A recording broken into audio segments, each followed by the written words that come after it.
హృదయము అన్నిటికన్నా మోసకరమైంది, అది ఘోరమైన. అసలు మోసం అంతా ఎక్కడుందట? హృదయంలోనే. వ్యాధి అంటూ ఉందంటే ఎక్కడుందంటే అది హృదయంలోనే. దాన్ని గ్రహించేవారు ఎవరు? దాన్ని బాగు చేసేవాళ్ళు ఎవరు? శాస్త్రవేత్తలు బాగు చేయగలరా పాడైపోయిన మానవ హృదయాన్ని?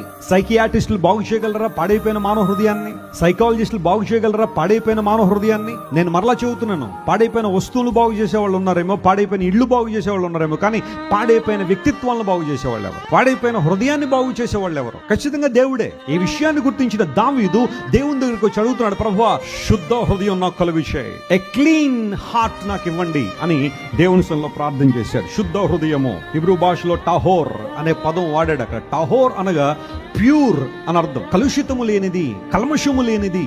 క్లీన్ అనే మాట పరిశుభ్రమైన హృదయము అనే మాట. Clean heart. ప్రభువా నా హృదయంలో శుద్ధ హృదయం కలుగజేయి, నా యందు శుద్ధ హృదయాన్ని కలుగజేయమని ప్రార్థన చేశాడు. మనం ఎప్పుడైనా ప్రార్థన చేశామా? కలుషితమైన మన హృదయం, కపటమైన మన హృదయం, దురాలోచనతో నింపడిన మన హృదయం, మూర్ఖత్వంతో నింపడిన మన హృదయం, దుష్టత్వంతో నింపడిన మన హృదయంలో మార్పు కోసం దేవుని దగ్గరికి వచ్చామా? యేసు దగ్గర ఎందుకు రావాలి? యేసుప్రభువు దగ్గరికి వస్తే బిల్డింగ్ కడతామండి, కారు కొంటామండి, ఫారెన్ జర్నీ ఏమైనా చేస్తామండి, లేకపోతే ఇంకా ఏమన్నా అవి ఇవి జరుగుతాయండి.